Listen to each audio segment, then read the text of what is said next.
O,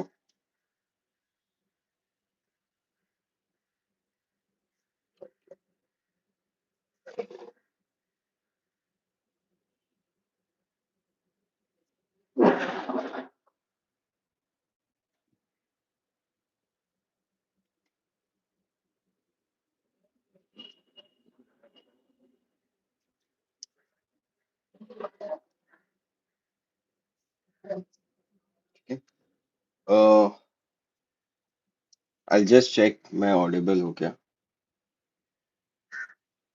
Can anyone just reply whether I'm audible? मेरा आवाज आ रहा है क्या?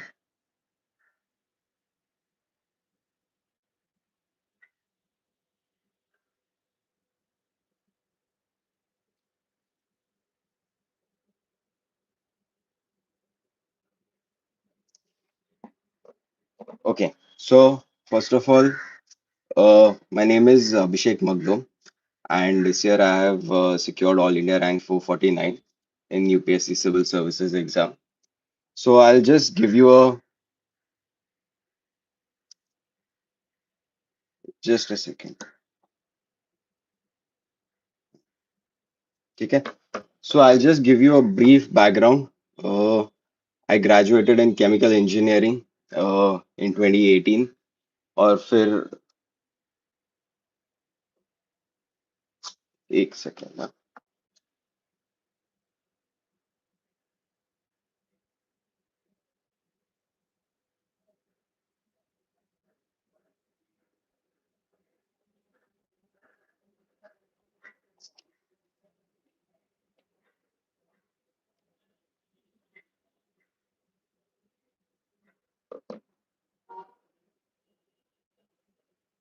ठीक है, सो आई जस्ट स्टार्ट. ठीक है, सो मेरा ग्रेजुएशन 2018 में हुआ, बैचलर्स ऑफ केमिकल इंजीनियरिंग में.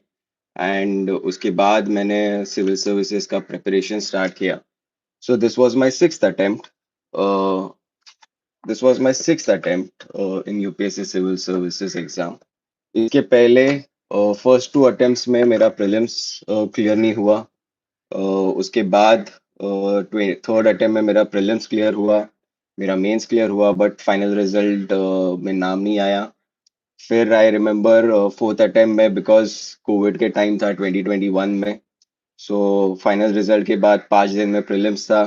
Again I could not clear prelims, and then again in my fifth attempt I cleared prelims. Mains I could not see myself in the final result.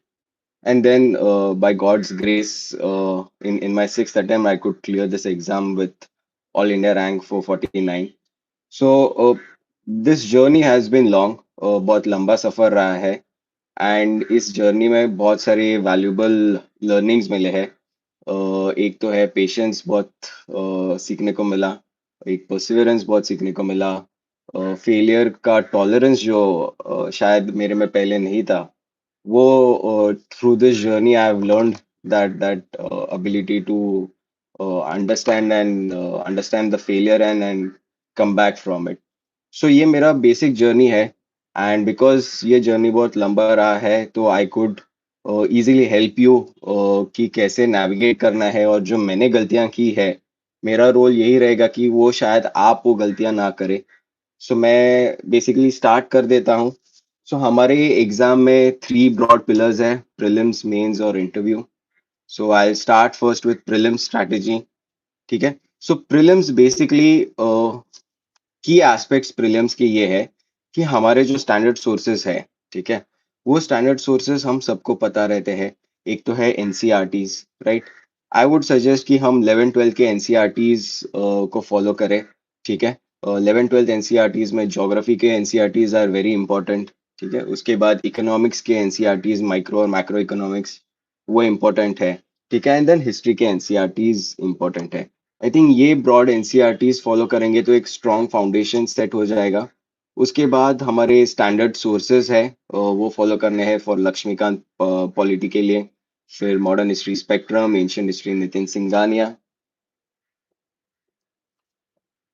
ठीक है, सो तो ये basic sources रहते हैं हमारे. ठीक है, नाउ प्रीलिम्स में देर आर 3 इंपॉर्टेंट एस्पेक्ट्स. ठीक है, वन इज तुम्हारा स्टैटिक सोर्सेज रहता है. ठीक है?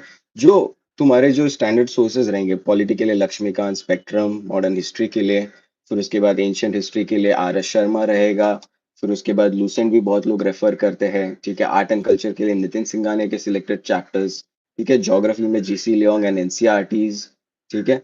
And all these standard sources, इसको तुम्हें अच्छे से रिवाइज़ करना है। मेरे फर्स्ट अटेम्प्ट में जो गलती हुई थी, मैंने अपने सोर्सेज़ को बहुत ज़्यादा बड़ा कर दिया था। तो उससे क्या होता है कि तुम्हारा रिवीजन उतना हो नहीं पाता है, ठीक है? यहाँ पे हमें ये देखना है कि हम सोर्सेज़ को लिमिट करें, उसके ऊपर डटे रहें और उसको मल्टीपल रिविजन्स करें। जैसे for example Laxmikanth, we have to revise that at least 20 times before our prelims and D Day exam के, ठीक है? तो मल्टीपल रिविजन से ही रिटेंशन बढ़ता है। तो ये मेरा फर्स्ट मिस्टेक था which I think you should avoid, ठीक है? हमारे सोर्सेज़ को रिस्ट्रिक्ट करना है और उसको मल्टीपल रिवाइज़ करना है, ठीक है? और हमारा जो प्रीलिम्स पेपर रहता है, ठीक है? उसमें 25 to 30 questions will be from our standard sources. वो स्टैंडर्ड सोर्सेस में जो क्वेश्चंस आएगा, उसका हिट रेट और एक्यूरेसी जो हम राइट लाएंगे, उसमें 90% से ज्यादा एक्यूरेसी होना चाहिए, ठीक है? क्योंकि बहुत सारे डिफिकल्ट क्वेश्चंस भी आएंगे जो सबके लिए डिफिकल्ट रहेंगे, बट जो स्टैंडर्ड सोर्सेस से जो क्वेश्चंस आ रहे हैं, उसमें हमारा एक्यूरेसी और hit rate should be as high as above 90%, ठीक है? प्रीलिम्स की अगर बात करें, तो ये हो गया एनसीईआरटी और बेसिक फाउंडेशन सोर्सेज। दूसरा most important aspect of prelims is your previous year questions, ठीक है? विदाउट प्रीवियस ईयर क्वेश्चंस हम यूपीएससी को क्रैक नहीं कर पाते हैं, ठीक है? सो मेरा ये एनालिसिस है कि हम 1979 तक, ठीक है, यूपीएससी ने जो क्वेश्चंस पूछे हैं प्रीवियस ईयर क्वेश्चंस, उसको पूरा डिटेल स्टडी करना है। और वो क्वेश्चंस को ही नहीं, उसके ऑप्शंस को भी डिटेल में स्टडी करना है, क्योंकि वो ऑप्शन से ही क्वेश्चंस और जनरेट होते हैं, ठीक है? Apart from studying options and previous year questions, हमें ये भी देखना है कि there are patterns in UPSC के प्रीलिम्स में। वो पैटर्न्स पे यूपीएससी का स्टेटमेंट्स राइट और रॉन्ग का अंदाजा आ जाता है, ठीक है? सो वो पैटर्न्स भी हमें इंपॉर्टेंट रहते हैं। आई गिव यू जैसे एग्जांपल्स, ठीक है? 2025 के प्रीलिम्स में फाइनेंस कमीशन के ऊपर क्वेश्चन पूछा था, ठीक है? बट 2023 में ही प्रीलिम्स में वापस फाइनेंस कमीशन 15 फाइनेंस कमीशन पे पूछा था। 2023 में हॉरिजॉन्टल डेवोल्यूशन क्राइटेरिया पे पूछा था और 2025 में उन्होंने वर्टिकल डेवोल्यूशन क्राइटेरिया पे पूछा था, ठीक है? सो क्वेश्चन रिपीट हुआ है, ठीक है? एग्जैक्ट रिपीट नहीं हुआ है, बट ब्रॉडर थीम रिपीट हुआ है। सिमिलरली 2023 में ब्लू कार्बन कार्बन सिक्वेस्ट्रेशन पे पूछा था। 2025 में वापस उन्होंने क्वेश्चन पूछा डायरेक्ट एयर कैप्चर पे, ठीक है? तो आप जब वो टॉपिक को एनालाइज करोगे, उसके ऊपर रिसर्च करोगे, उसको अच्छे से जानोगे, ठीक है? तो आप क्वेश्चंस को इजीली एंटिसिपेट कर पाओगे, ठीक है? So previous year questions till 1979 उसको डिटेल स्टडी करना है, apart from your static sources and your standard sources. और यूपीएससी के पीवाईक्यू के अलावा यूपीएससी के बहुत सारे अलग एग्जाम्स भी होते हैं, ठीक है? वो एग्जाम्स जैसे कि यूपीएससी सीएपीएफ, यूपीएससी सीडीएस, ठीक है, यूपीएससी का एनडीए एग्जाम्स होते हैं, उनके भी 10 साल के प्रीवियस ईयर क्वेश्चंस को आपको अच्छे से करना है, क्योंकि वहां से भी क्वेश्चंस वापस सिविल सर्विसेज एग्जाम में रिपीट होते हैं, ठीक है? तो ये हो गया तुम्हारा प्रीवियस ईयर क्वेश्चंस का इंपॉर्टेंस। ये इंपॉर्टेंस क्यों है? It is not just about questions being repeated, इससे तुम्हें थीम्स पता चलते हैं, इससे तुम्हें पैटर्न्स पता चलते हैं कि यूपीएससी कैसे पैटर्न में क्वेश्चन फ्रेम कर रहा है, वो स्टेटमेंट्स को कैसे फ्रेम कर रहा है, राइट स्टेटमेंट कैसा है, रॉन्ग स्टेटमेंट कैसा है, ठीक है? उसके अलावा तुम्हारा इंस्टिंक्ट्स बहुत शार्प होता है, ठीक है? अगर तुम्हें प्रीलिम्स क्लियर करना है, वन इज योर नॉलेज, ठीक है? जो तुम्हारा मल्टीपल रिविजन्स, स्टैटिक सोर्सेज जो है, जो एवरी टॉपर रेकमेंड करते हैं, उसको ही फॉलो करना है और उसको मल्टीपल रिवाइज करना है और उसमें हाईएस्ट एक्यूरेसी लाना है। उसके बाद जो सेकंड एस्पेक्ट है, वो है तुम्हारा इंस्टिंक्ट्स, ठीक है? वो इंस्टिंक्ट्स को डेवलप करने के लिए तुम्हारा प्रीवियस ईयर क्वेश्चंस का रहता है, वो मीडियम हो जाता है। अगर प्रीवियस ईयर क्वेश्चंस को जितना अच्छे से आप सीखोगे, उसको एनालाइज करोगे, उसको स्टडी करोगे, तुम्हारा ability to get to an answer within few minutes वो बेटर बेटर हो जाता है, ठीक है? तो ये प्रीवियस ईयर क्वेश्चंस का है, ठीक है? ना, coming back to another important aspect for prelims is current affairs, ठीक है? नाउ करंट अफेयर्स के लिए बहुत लोग बहुत कुछ रिसोर्सेस पढ़ते हैं, बट मेरा ये मानना है कि यूपीएससी प्रीलिम्स अगर क्लियर करना है, तो करंट अफेयर्स से ज्यादा उससे करंट अफेयर्स से ज़्यादा इम्पोर्टेंट है स्टैटिक सोर्सेस, ठीक है? फॉर करंट अफेयर्स मैंने मोस्टली विजन आइज के मैगज़ीन को रेफ़र किया था। आप पीटी 365 को रेफ़र कर सकते हैं या मंथली मैगज़ीन को रेफ़र कर सकते हैं, ठीक है? करंट अफेयर्स के लिए I would suggest you should stick to only one resource, ठीक है? वो इतना एक रिसोर्स काफ़ी है। नाउ अबाउट करंट अफेयर्स, ठीक है? करंट अफेयर्स को कैसे एनालाइज़ करना है? देखिए, प्रीलिम्स में जो करंट अफेयर्स के क्वेश्चंस आते हैं, वो कोई रैंडम क्वेश्चन नहीं आते, ठीक है? उसमें भी प्रीवियस ईयर क्वेश्चंस का इम्पोर्टेंस है, ठीक है? जैसे मैं एग्जांपल बताता हूँ, यूपीएससी के प्रीलिम्स में आप देखोगे प्रीवियस ईयर क्वेश्चंस को एनालाइज करके कि यूरोपियन यूनियन, ब्रिक्स ये बहुत इंपॉर्टेंट इंटरनेशनल ऑर्गेनाइजेशंस है, ठीक है? ये हमेशा एवरी 2 इयर्स में इनके ऊपर क्वेश्चंस आते ही रहता है। तो मैंने जब 2025 के प्रीलिम्स के पेपर के पहले उस क्वेश्चंस के ऊपर वो ऑर्गेनाइजेशंस के ऊपर मैंने रिसर्च किया था। वापस 2025 में नेचर रिस्टोरेशन लॉ पे क्वेश्चन पूछा जो कि यूरोपियन यूनियन ने फॉर्म किया। वापस 2025 में ब्रिक्स के ऊपर पूछा, नए समिट हुई थी 2025 में, इंडोनेशिया नया मेंबर था, क्या थीम था, ठीक है? सो ये सब करंट अफेयर्स रिलेटेड था, but it was based on previous year question का थीम्स और तुम्हारा स्टैटिक एस्पेक्ट्स, ठीक है? सो करंट अफेयर्स भी जब हम पढ़ेंगे, तब हम प्रीवियस ईयर क्वेश्चंस के थीम्स और टॉपिक्स और इम्पोर्टेंट एस्पेक्ट्स को ध्यान में रखते हुए उसको हम स्टडी वैसे करेंगे, ठीक है? नाउ प्रीलिम्स में सबसे इम्पोर्टेंट है प्रैक्टिस, टेस्ट सीरीज करना, ठीक है? नाउ प्रीवियस ईयर क्वेश्चंस अच्छे से करने के बाद मेरा ये मानना है कि आपको कम से कम 20 से 25 फुल लेंथ टेस्ट देने चाहिए, ठीक है? फुल लेंथ टेस्ट का क्या फ़ायदा होता है कि आपका जो इंस्टिंक्ट्स है, ठीक है? जो तुम्हारा कॉमन सेंस होता है एग्ज़ाम सिमुलेशन में, क्योंकि हमें 60 सेकंड्स में आंसर को ऊपर आना रहता है, ठीक है? और वो एग्ज़ाम सिमुलेशन एनवायरनमेंट बहुत इम्पोर्टेंट होता है। तो इसके लिए प्रैक्टिस के लिए टेस्ट सीरीज़ बहुत इम्पोर्टेंट है। आई वुड सजेस्ट एक 20 से 25 फुल लेंथ टेस्ट सॉल्व करना है और 10 सेक्शनल टेस्ट, हर एक का सेक्शनल, हिस्ट्री का हो गया, मॉडर्न हिस्ट्री का हो गया, पॉलिटी का हो गया, एनवायरनमेंट का हो गया, साइंस एंड टेक का हो गया। इसके सेक्शनल टेस्ट को आपको सॉल्व करना है। अगर आप ये 3 पिलर्स को previous year question, test series और स्टैटिक सोर्सेस, इन तीनों में अच्छे से एफर्ट लगाओगे, मोर ऑफन देन नॉट आपका प्रीलिम्स अच्छे से निकल जाएगा, ठीक है? Now prelims is just your initial stage, ठीक है? What is going to decide your rank, और जो आपका रैंक और तुम्हारा फाइनल रिजल्ट डिसाइड करेगा वो तुम्हारा मेंस होता है। तो मैं मेंस पे आता हूँ, ठीक है? Now before coming to mains, CSAT एक बहुत इंपॉर्टेंट गेम चेंजर हो गया है आज के तारीख में। बहुत लोग इंक्लूडिंग मी, जब मैंने शुरुआत की थी तब सीसैट इतना डिफिकल्ट आता नहीं था 2019 और 20 में, ठीक है? बट आज के तारीख में अगर आप देखोगे तो सीसैट बहुत डिफिकल्ट आ रहा है। तो मेरा ये मानना है कि सीसैट के लिए बेसिक प्रीवियस ईयर क्वेश्चंस को ही आपको एनालाइज करना है। जैसे हमें पता है कि प्रीवियस ईयर क्वेश्चन से नंबर सिस्टम बहुत इंपॉर्टेंट टॉपिक है, तो नंबर सिस्टम को आपको होलिस्टिकली प्रिपेयर करना है।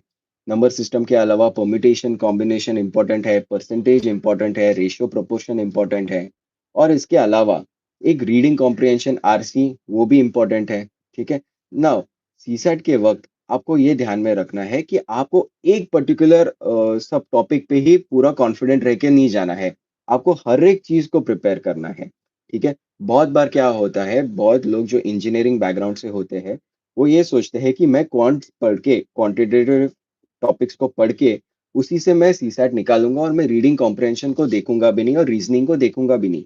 बट ये स्ट्रैटेजी साउंड नहीं है। हमें सिर्फ पास होना है, ठीक है? 66.66% मार्क्स लाने हैं, ठीक है? तो हमें आरसी पे भी ध्यान देना है, हमें क्वांटिटेटिव एप्टीट्यूड पे भी ध्यान देना है, हमें रीजनिंग पे भी ध्यान देना है। हमें इक्वल प्रोपोर्शन में सब कुछ प्रिपेयर करना है, और इसके लिए भी वापस यूट्यूब पे कोई प्लेलिस्ट रहेगा प्रीवियस ईयर क्वेश्चंस का, सीसैट का, जैसे ओनली आईएएस फिजिक्स वाला का है एक प्लेलिस्ट बहुत अच्छा, वो मैंने फॉलो किया था। तो आप वो फॉलो कीजिए, और रीडिंग कॉम्प्रिहेंशन को करने के लिए आप यूपीएससी के ही क्वेश्चंस को देखिए और उसको प्रैक्टिस करिए, सॉल्व करिए, आपको समझेगा कि आंसर्स कैसे आ रहे हैं, लॉजिकल इन्फरेंस में फ़र्क क्या है, कंक्लूजन कैसे आ रहा है, ठीक है? तो again previous year questions is going to be your guide for CSAT, ठीक है? Now now coming back to your mains, ठीक है? आपका mains is going to be the most important determining factor, ठीक है? आपके फाइनल सिलेक्शन के लिए। ठीक है?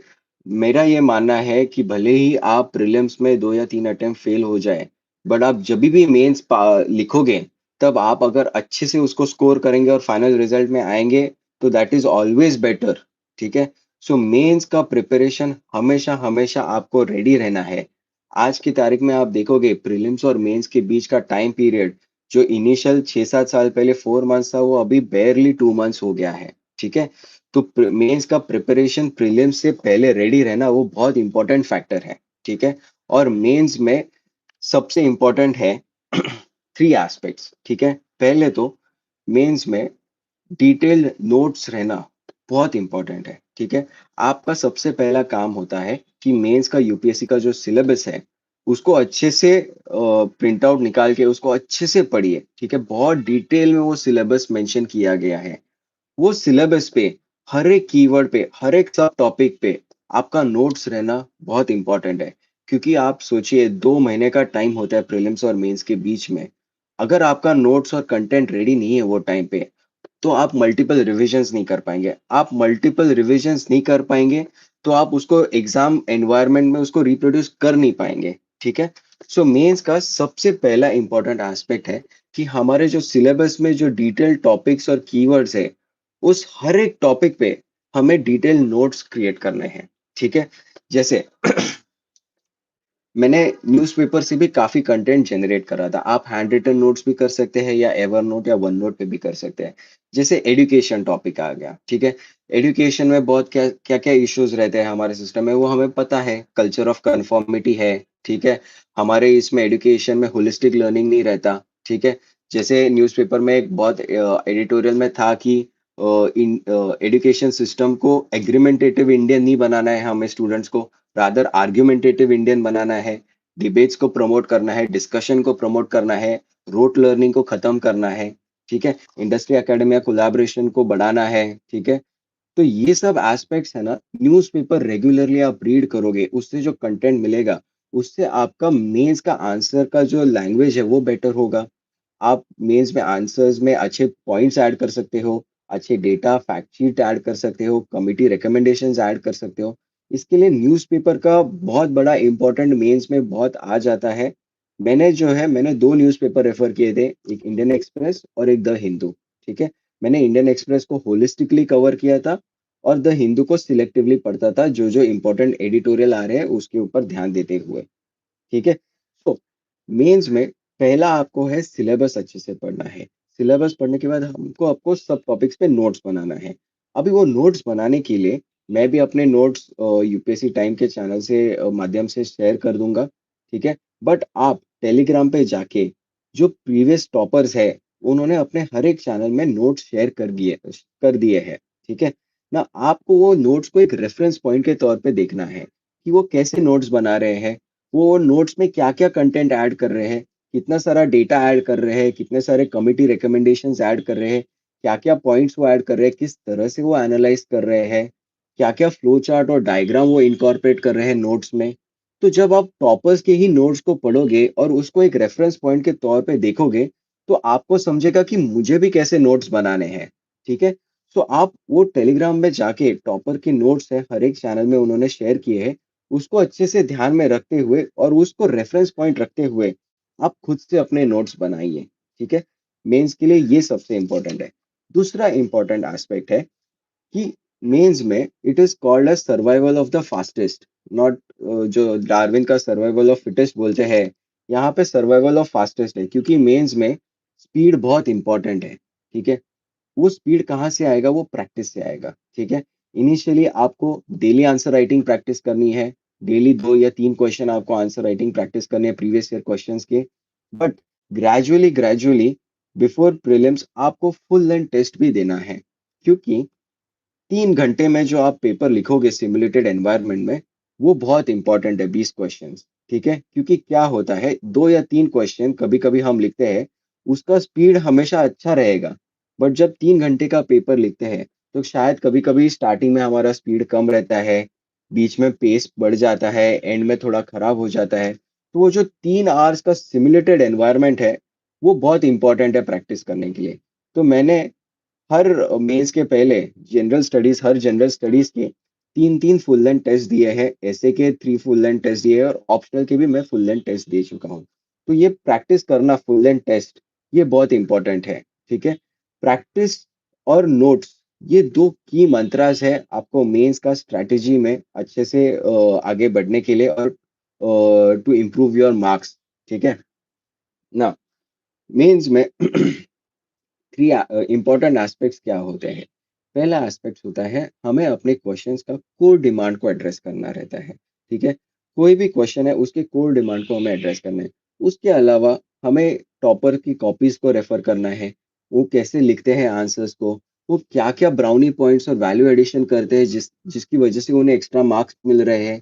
ठीक है, तो हमें वही सिमुलेट करने की कोशिश करनी है। ठीक है, तो वो टॉपर्स कॉपीज को ही रेफरेंस रखना है। ठीक है ना, आप कोई भी टॉपर्स कॉपीज को रेफर करोगे, फिर उसके बाद देखना कि उसमें कैसे वो फ्लो चार्ट्स ऐड कर रहे हैं, वो कैसे उसमें डायग्राम्स को ऐड कर रहे हैं, वो कैसे उसमें इंपॉर्टेंट एग्जांपल्स ऐड कर रहे हैं। आज की तारीख में हर एक पॉइंट को सब्सटैंशिएट कर रहे हैं लोग with examples, with case studies, with important data and fact sheet. तो हमें यही सब को रेप्लिकेट करना है और सिमुलेट करना है, क्योंकि ये टॉपर कॉपीज से हमें ट्राइड एंड टेस्टेड मेथड पता चल रहा है कि इससे मार्क्स आ रहे हैं, तो हमें भी उसी को इनकॉर्पोरेट करना है हमारे इसमें। ठीक है, जैसे जनरल स्टडीज 2 आ गया। ठीक है, वहां पे हमें क्या करना है, हमें इंश्योर करना है कि हम हर क्वेश्चन में केस लॉज को ऐड करें, इंपॉर्टेंट कॉन्स्टिट्यूशनल आर्टिकल्स को ऐड करें, सर्टेन लीगल ओपिनियंस रहते हैं न्यूज़पेपर में, उसको इनकॉर्पोरेट करें। ठीक है, जैसे बेसिक स्ट्रक्चर डॉक्ट्रिन हो गया, former chief justice of India DY Chandrachud ji थे, उन्होंने कहा था कि basic structure is the north star of Indian constitution. तो अगर ऐसा क्वेश्चन आया बेसिक स्ट्रक्चर ऑफ कॉन्स्टिट्यूशन पे, तो हम ये सब कोड से इंट्रोड्यूस कर सकते हैं। ठीक है, हम वेरियस केस लॉज डालेंगे। अगर फेडरलिज्म का क्वेश्चन आया तो हमें एसआर बोमई केस पे ऐड करना है केस लॉ। ठीक है, गवर्नर के ऊपर बहुत सारे केस लॉज आए हैं, कॉन्स्टिट्यूशनल प्रोविजन क्या है गवर्नर के। ठीक है, फिस्कल फेडरलिज्म पे ऊपर बहुत क्वेश्चन आएगा। ठीक है, तो ये बेसिक बेसिक मेंस का पिलर्स है। ठीक है, आप ध्यान में रखना कभी भी एग्जाम क्लियर करने के लिए major aspect is practice, practice और प्रैक्टिस। ठीक है, बिना प्रैक्टिस के ये एग्जाम क्लियर होना बहुत मुश्किल होता है। ठीक है, और यहाँ पे कंपटीशन बहुत इंटेंस है, इसके लिए आपको जितना आप प्रैक्टिस करोगे उतना आप ओवर द टाइम बेटर होगे। इनिशियली आप बहुत खराब आंसर्स लिखोगे, और आपको खुद को बुरा लगेगा कि मैं इतना खराब आंसर्स क्यों लिख रहा हूँ। बट वो प्रोसेस है, उस पे आप ट्रस्ट करो, प्रोसेस पे आप डेली उसमें टाइम इन्वेस्ट करो।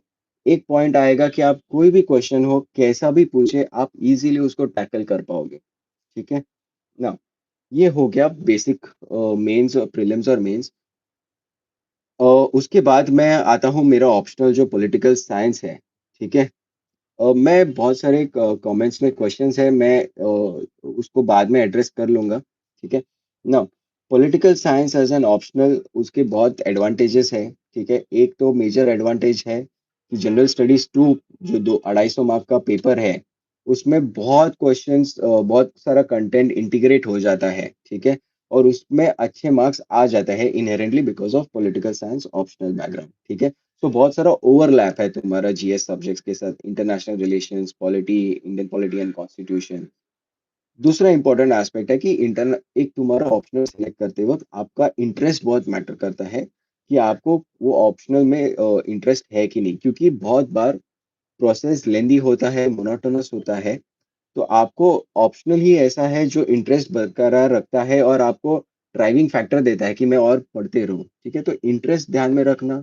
और स्ट्रैटेजिक रीजंस रहते हैं कि पॉल साइंस बिकॉज वो ओवरलैप होता है जीएस सब्जेक्ट्स के साथ, तो वो रीजन रहता है लेने का ऑप्शनल पॉल साइंस लेना।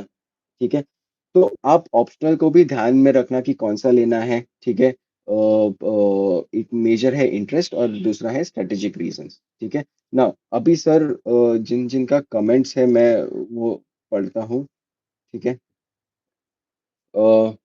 ना एक कमेंट अगर किसी के पास है तो पूछ सकते हैं। हुँ, हाँ, my simple answer, UPSC worth it. देखो, इज़ यूपीएससी वर्थ इट? देखो, अगर ये एग्ज़ाम में आना है, ठीक है? तो आपको एक पर्पस बहुत इम्पोर्टेंट फैक्टर है, ठीक है? नाउ मेरा ये 7 साल का जर्नी है, ठीक है? अगर मेरा वो पर्पस था कि सिविल सर्विसेज़ में पब्लिक सर्विस में आना, वो पर्पस स्ट्रॉन्ग था, इसके लिए वो ड्राइविंग फैक्टर रहा मुझे कि इतने साल तक मैं परसिस्ट करता रहा। ठीक है? ये वर्थ इट है कि नहीं, ये बहुत पर्सनल होता है, ठीक है? ये सिर्फ़ जॉब सिक्योरिटी, सोशल प्रेस्टीज इसके लिए नहीं करना चाहिए मेरे हिसाब से। पब्लिक सर्विस के लिए करना चाहिए। तो वर्थ इट मुझे अभी लग रहा है क्योंकि मेरा फाइनल रिज़ल्ट में नाम आ गया है एंड आपका खुद का मोटिवेशन को जानिए कि आप ये क्यों करना चाह रहे हैं। अगर वो मोटिवेशन बहुत स्ट्रॉन्ग है, आप ज़रूर कीजिए। इससे बहुत सारे लर्निंग्स मिले हैं not just about exam but also in terms of valuable life lessons. ठीक है? ठीक है? हाँ, रिविज़न एंड पीवाईक्यू की स्ट्रैटेजी। ठीक है? नाउ देखिए रिवीजन का स्ट्रैटेजी कैसे होता है, ठीक है? नाउ प्रीलिम्स में आप क्या बोलते हैं नोट्स को नहीं बनाना रहता है। जो आपके स्टैंडर्ड सोर्सेज़ है, उसको ही मल्टीपल वेज़ में रिवाइज़ करना होता है।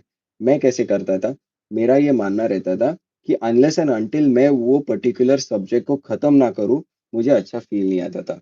बहुत लोग रहते हैं जो 1 दिन में 2-3 सब्जेक्ट्स को कवर करते हैं। मैं 1 दिन में एक ही सब्जेक्ट को लेता था और वो 2 दिन में कंप्लीट करने के हिसाब से ही पढ़ता था, ताकि वो क्लोज़र आए और मुझे कंप्लीशन का फीलिंग आए।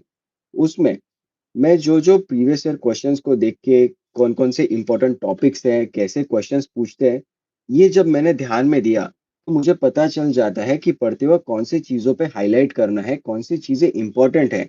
जहाँ से स्टेटमेंट्स को गलत या रॉन्ग हो सकता है, प्रेसिडेंट, प्राइम मिनिस्टर स्विच हो सकता है, ठीक है? गवर्नर में और चीफ मिनिस्टर में चेंजेस हो सकते हैं, ठीक है?